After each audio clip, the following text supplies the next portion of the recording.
Assalamualaikum warahmatullahi wabarakatuh. Alhamdulillah wa syukrillah. Saya ucap syukur kepada Allah Subhanahu Wa Taala dan juga saya ucap salam sejahtera kepada saudara yang ikuti bersama di dalam video ni. Jadi beberapa hari dah kita telah tak ada beri penerangan dan juga maklumat berkhabar dengan saudara kita.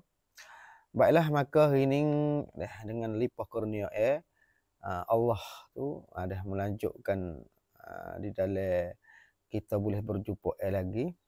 Mudah-mudahan supaya video di dalam ruangan ataupun saluran daripada FC Tadabi dan juga saya itu dapat manfaat seterusnya. Maka hari ini tanggal 11 bulan 4 tahun 2025. Jadi sedikitlah maklumat untuk saudara sebagai video yang kita telah berhenti dulu sama tara, maka kita sambung lagi di dalam maklumat dan khabar kita ni. Hari ini tanggal 11 bulan 4 tahun 2025. Saya dapat daripada beberapa pemberita luar negara lah. Termasuknya Al-Qisas, satu berita Chong Hak Arabiah, dan juga daripada Cat 21 Hak Kurdis deh. Bahawa dia beri perjelasan di dalam berita tu lah telah peristiharan oleh pihak Israel dia iklan lah ataupun dia istihar bahawa kata dia saat itu boleh memusnahkan pihak Israel tu boleh memusnahkan boleh peracur dan punuh akan nafak iaitu terawu lubang hak pasuk ke tentera para mujahidin Palestin tu lah.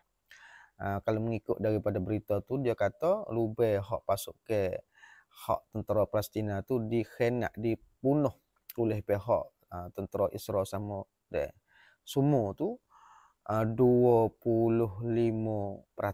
yakni persen sekarang learning tu semenjak daripada berlaku mula-mula wak serangan darat masuk pergi kepada Gaza tu, tak kira lah di sebelah mana-mana pun, mana kata seluruh lah di dalam negara Palestin tu 25% lah sudah rusak dan sudah punah dibom dan dikhianatkan oleh pihak tentera Israel tu. Itu hak laporan daripada Israel dia lapor, dan saya dapat pun ambil daripada berita Qisas dan juga Cat 21 tu kata banyak tu lah 25%, yakni 25%. Kalau kita bubuh kalau kita kira-kira kat 100 lubang 25 lubang lah dah rusak. Kalau 1000 lubang 250 lubang ataupun napak dia tu hak rusak, hak dimusnahkan oleh pihak Israel tu. Maka hak tu tak ada cerak dah, wallahu alam lah hak tu cuma mengikut berita saja. Dan sekarang learning pula yang saya dapat yang terbaru ni telah berlaku perarokan dan tubik pula hak baru selepas daripada cerita dah baru ni, buaya dah maklumat dah kata telah beristiharan oleh beberapa ulama dunia suruh menahankan akan Israel sebagai pertahanan yang dah wajib ataupun dikatakan telah petua kata lawan dengan Israel tu adalah perkara yang wajib ataupun dikatakan fardu. Maka hari ni saya dapat pula daripada berita juga beberapa berita, salah satu daripada Qanat Al-Qanat, lagi pula disk tulis situlah lebih kurang itulah. Dia katakan seluruh Banun Arab ataupun daripada keturunan Arab semua tu telah keluar peristiharan ataupun perakat iklan menyuruh ke seluruh orang Islam sana itu tualuk lah, tak bukan kata tuan praktik dak lah, tualuk perang dengan Israel, suruh istihar berperangan dengan Israel. Dan itu telah perjelasan daripada berita saat itu.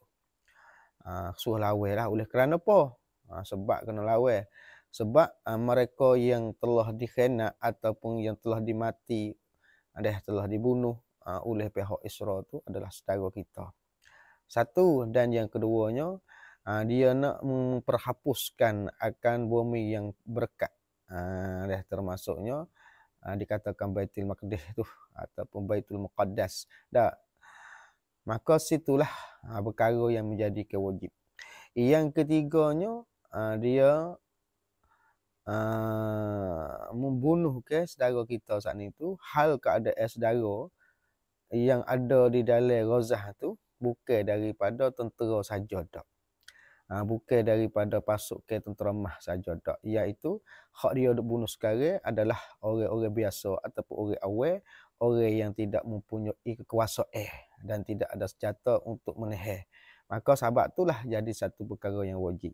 Dan juga bombing yang keempatnya, bombing Palestina itu adalah bombing segala umat Islam seluruh dunia. Maka telah dipatawalah oleh ulama-ulama dan juga daripada Arab-Arab suruh keluar tu